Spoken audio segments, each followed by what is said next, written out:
मेरा पानी उतरता देख मेरे किनारे पर घर मत बसा लेना।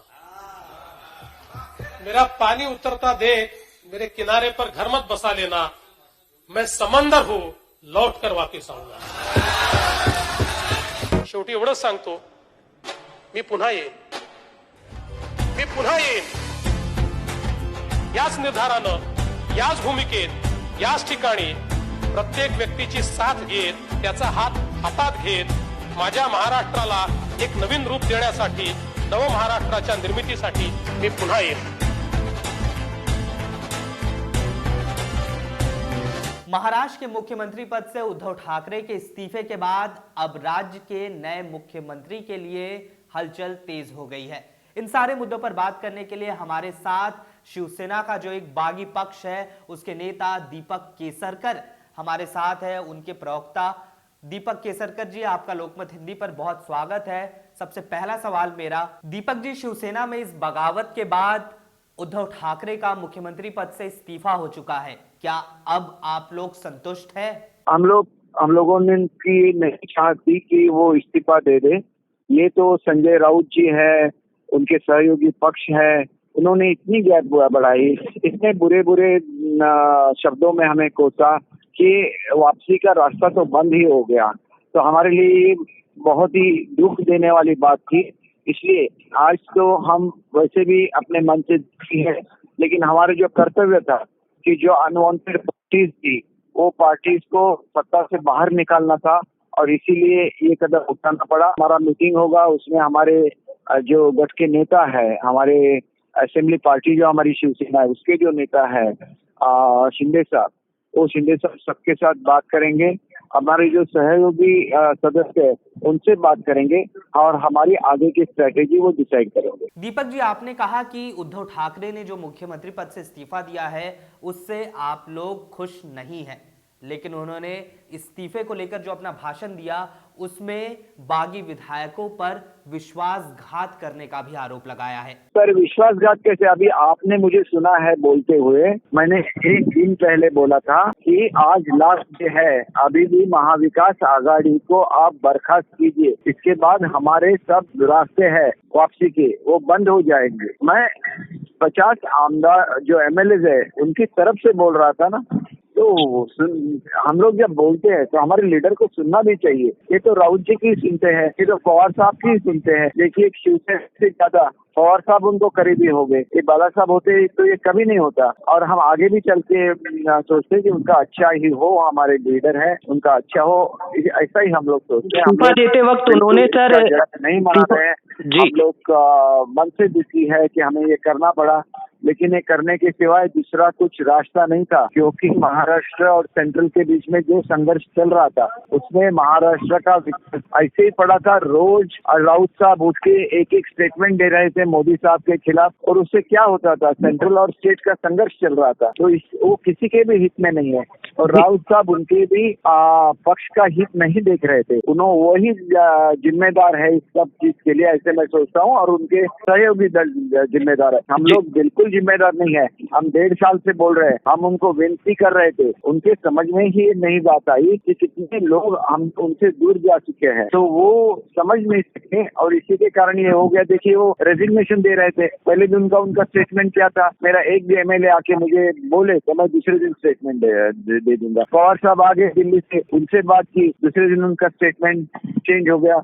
उस सब बुरे शब्दों में हमसे बोलने लगे। जी सर, इस्तीफा देते वक्त को खत्म करने की शिवसेना कभी खत्म नहीं होगी, वो तो एक बाला साहब का विचार है, वो कभी खत्म नहीं होगा। तो हम लोग इसके बारे में ऐसे सोचते हैं कि जब मीटिंग होगा तो हम आपको आगे वाली स्ट्रेटेजी बता दें। दीपक जी, आप इस पूरे प्रकरण के लिए संजय राउत को जिम्मेदार ठहरा रहे हैं। इसके अलावा आप लोग की ये भी मांग थी कि महाविकास आघाड़ी से एनसीपी और कांग्रेस को अलग किया जाए, लेकिन अपने इस्तीफे वाले भाषण के दौरान तो उद्धव ठाकरे ने शरद पवार को भी धन्यवाद कहा और सोनिया गांधी को भी धन्यवाद दिया। जिन पार्टी के साथ उन्होंने सरकार बनाई, तो जब वो सरकार से निकलते हैं तो उनको धन्यवाद ही करना चाहिए, और जेंटलमैन पॉलिटिशियन बोले जाते हैं। तो उन्होंने जो किया वो ठीक ही किया है, लेकिन ये पार्टियों ने उनके पक्ष के बारे में जो किया, उनके पार्टी के बारे में जो किया, वो गलत किया, इसलिए ये सरकार टूट गई। दीपक जी, क्या अब आप लोग देवेंद्र फडणवीस के नेतृत्व वाली बीजेपी की सरकार में शामिल होने वाले हैं?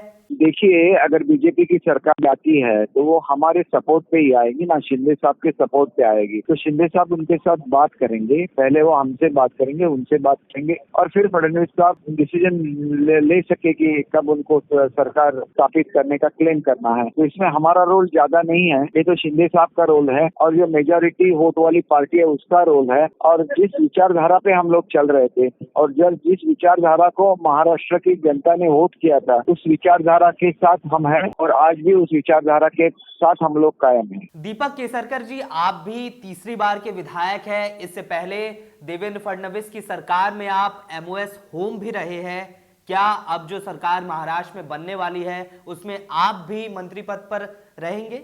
देखिए, हम लोगों ने कुछ भी अपने पद के लिए नहीं किया। हमने तो जो दूरी बनी थी, मैं ऐसे बोल सकता हूँ कि मेरे जैसा अगर आप मुझे सीनियर बोलते हैं, इसने ट्रू सेंस में ये सब खत्म करने के लिए एक इनिशिएटिव लिया था। ऐसे आदमी को भी 6 महीने तक उनसे मिलने का मौका नहीं मिल रहा था, ये हकीकत है। और ये हकीकत जनता को भी जान लेनी चाहिए कि अगर हम उनके खिलाफ होते तो हम ये नहीं करते कि उनके हाईएस्ट लेवल्स पे मीटिंग हो जाए और कहीं पे ये खत्म हो जाए। और मिस्टर राउत तो बिल्कुल नहीं चाहते थे, हर रोज एक नया स्टेटमेंट वो निकालते थे। और एक ये चाल ये भी थी हमारे सहयोगी दलों की कि उन्होंने 12 जो सदस्य थे उनको डिस्क्वालीफाई किया बीजेपी के, और उससे वो बनते बात भी बिगड़ती थी। तो ये सब ज्यादातर ये जो वक्तव्य होते हैं जो पार्टी के प्रवक्ता के, वो इसमें बहुत बड़ा रोल करते हैं। इसके बारे में सबको जानना चाहिए और ऐसे वक्तव्य आगे चल के नहीं होने चाहिए। गुवाहाटी के बाद अब आप लोग मुंबई चौपाटी पहुंचने वाले हैं। संजय राउत ने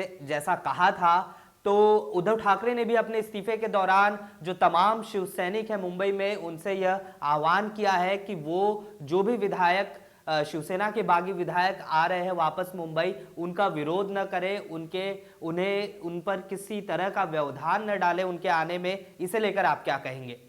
नहीं, देखिए, वो एक अच्छे इंसान है, ना कि वो अच्छे पॉलिटिशियन है। वो एक अच्छे इंसान है, हम उनकी बहुत ही ये करते हैं, मतलब we have highest respect and regards for him. तो वो ऐसा करेंगे नहीं, इसका मुझे ये है। लेकिन राउत साहब क्या बोल रहे हैं, उनके जूनियर्स क्या बोल रहे हैं, उसको भी सोचना चाहिए कि जैसे बोल रहे, कल भी मैंने बोला था कि आदित्य जी के मुंह से आदित्य जी के लिए मेरे मन में बहुत रिस्पेक्ट है। तो मैंने बोला है कि आदित्य जी उद्धव साहब की भाषा बोलना सीखे, ना कि राउत की भाषा बोलना सीखे। ये तो हमारे मन में उनके लिए विश्वास है, आस्था, इसलिए हम बोल रहे हैं, नहीं तो हम लोग क्यों बोलते। तो ये थे एकनाथ शिंदे गुट के प्रवक्ता वरिष्ठ विधायक दीपक केसरकर, जिनका ये कहना था कि उद्धव ठाकरे का जो इस्तीफा हुआ है उसके लिए सीधे तौर पर संजय राउत जिम्मेदार है।